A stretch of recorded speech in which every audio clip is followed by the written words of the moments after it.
There is a moment, quiet and unremarkable from the outside, when something inside you stops fitting. You are sitting in a room full of people who are laughing, talking, moving through the ordinary rhythms of life, and you feel it, that strange and unsettling distance, as though you are watching everything through glass. You try to explain it to someone close to you, and the words come out wrong, or they nod politely and change the subject. And you realize that what you are carrying cannot be translated into the language most people speak.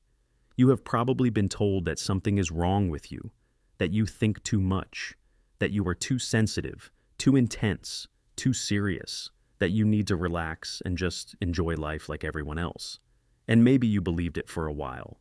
Maybe you spent years trying to shrink yourself into a shape that would finally feel comfortable, trying to want what others wanted, not to be satisfied with what others called enough. But it never worked, did it? That quiet wrongness followed you everywhere, into every room, every relationship, every morning when you woke up and felt the weight of something you could not name, pressing down on you before the day had even begun.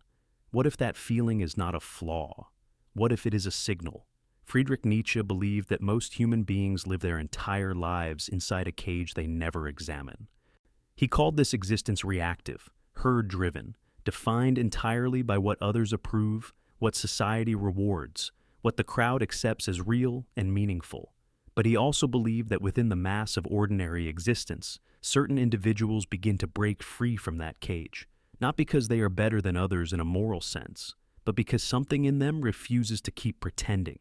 They begin to see through the performance of normalcy. Yes, they begin to feel the edges of what Nietzsche called the higher type, the person who is no longer simply shaped by the world, but who has begun the terrifying and necessary work of shaping themselves. This video is about those signs, the signs that you are no longer an ordinary man, not in the arrogant sense of believing yourself superior, but in the Nietzschean sense of having begun a transformation that most people never dare to start. The first sign is that solitude no longer frightens you. It calls to you. Most people treat loneliness as a wound to be healed as quickly as possible. They fill silence with noise, fill empty time with distraction, fill the absence of others with screens and sounds and endless consumption, because being alone means being left with yourself. And for most people, that is the most uncomfortable place in the world. But Nietzsche wrote that the higher type craves solitude not because he hates people, but because he needs space to think thoughts that the crowd cannot hold. He wrote that one must avoid chance and outside stimuli as much as possible, for a life lived in reaction to the world is not a life truly lived at all.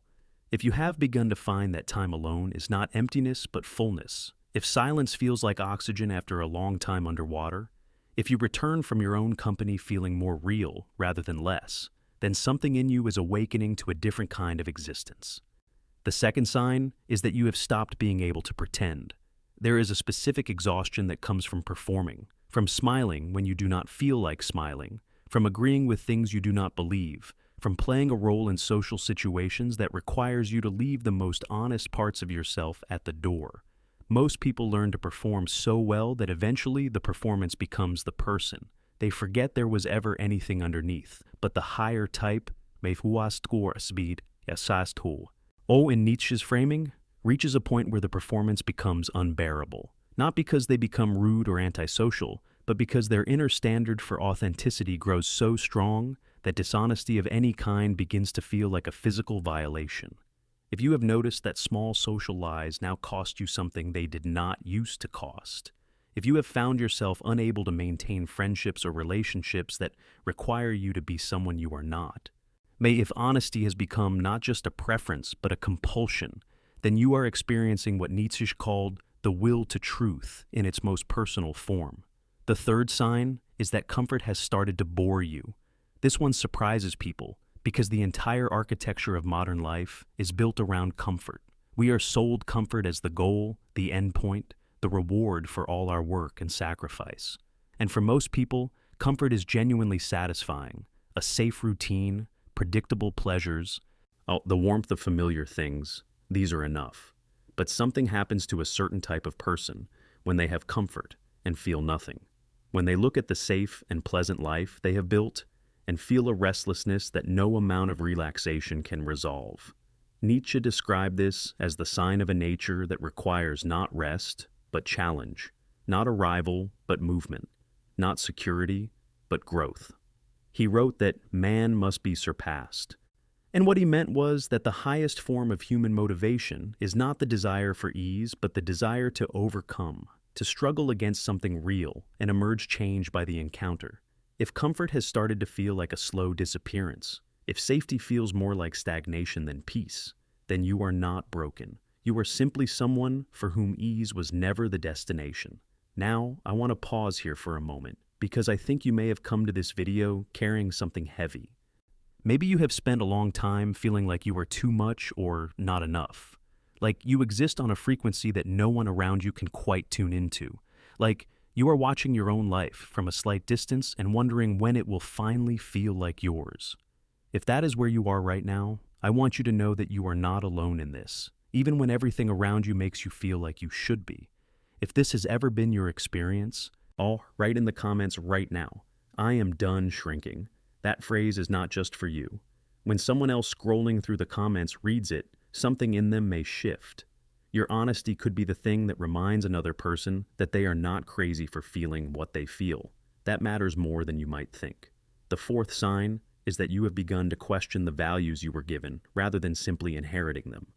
Nietzsche's most radical contribution to philosophy was not a system of thought, but an act, the act of asking where values come from and whether they deserve to continue.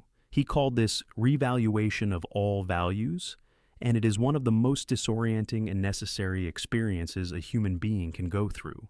Most people accept the values of their culture, their family, their religion, their social class, without ever asking whether those values serve life or diminish it. And they live according to inherited moral frameworks the way they live inside inherited houses, never examining the structure, never asking whether the walls are load-bearing or simply decorative. But the higher type reaches a point where they cannot stop asking, where they look at what they were told is good and find themselves uncertain, where they look at what they were told is shameful and find unexpected dignity. This is not nihilism. Nietzsche despised nihilism. This is what he called the philosopher of the future, the person who has the courage to evaluate rather than accept, to create rather than inherit. The fifth sign is that failure has started to feel different to you. Not pleasant, never pleasant, but instructive in a way it never was before. The ordinary relationship with failure is one of shame and retreat.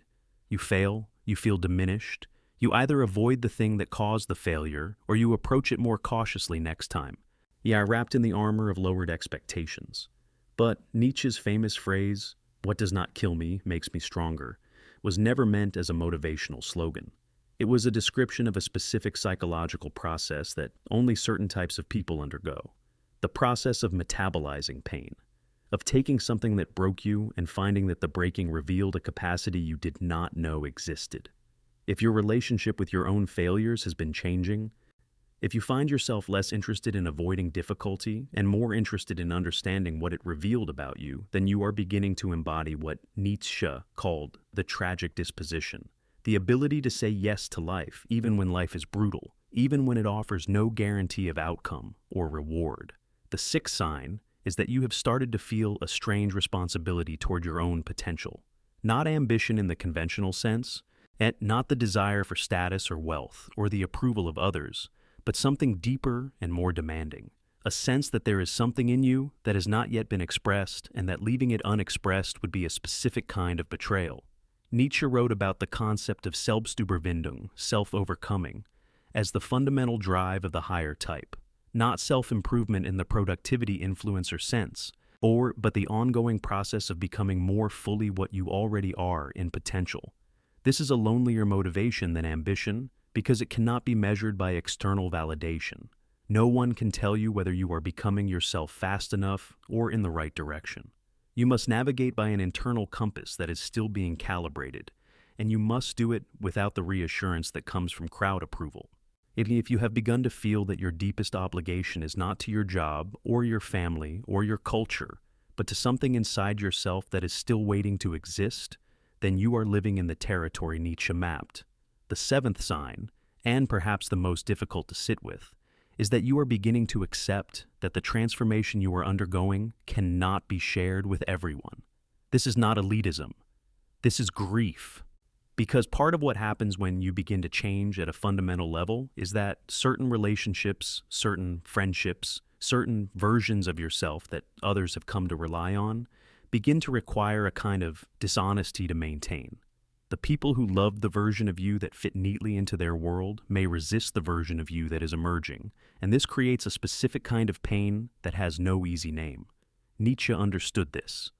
He wrote that the higher type walks among others, but is not of the crowd, not because he is better, but because he is oriented differently, pulled by forces the crowd does not feel and cannot easily understand. The grief of this distance is real. It must be honored, but so must the movement. You cannot keep yourself small to make others comfortable with your presence. That is not loyalty. That is slow disappearance. Here is what Nietzsche understood that almost no one teaches. The transformation of an ordinary man into a higher type is not a destination you arrive at. It is a direction you choose, again and again, often in the absence of evidence that you are moving the right way. There is no certificate, no community of peers waiting to welcome you, no moment when everything clicks into clarity and stays there. There is only the ongoing commitment to honesty, to self-examination, even to the refusal to settle for a life lived entirely according to borrowed values and inherited meanings. This is what it means to become who you are, the phrase Nietzsche took from Pindar and made central to his entire philosophy. You do not discover yourself like a treasure buried in the ground. You create yourself through every choice that moves you closer to full expression and every refusal to collapse back into comfortable smallness. If this video reached something in you, like if it names something you have been carrying without language for longer than you want to admit, then do something small but real right now. Give this video a like, not as a reflex, but because the algorithm is the only mechanism we have to make sure this kind of content reaches the people who need it. The ones sitting in rooms full of noise who feel the glass between themselves and everything, who have been told for years that their depth is a problem to be solved. Your like is not nothing. It is a vote for the idea that philosophy belongs to everyone who is willing to feel it, not just to those who studied it in institutions. And if you want to keep going, if you want more of this, subscribe to this channel.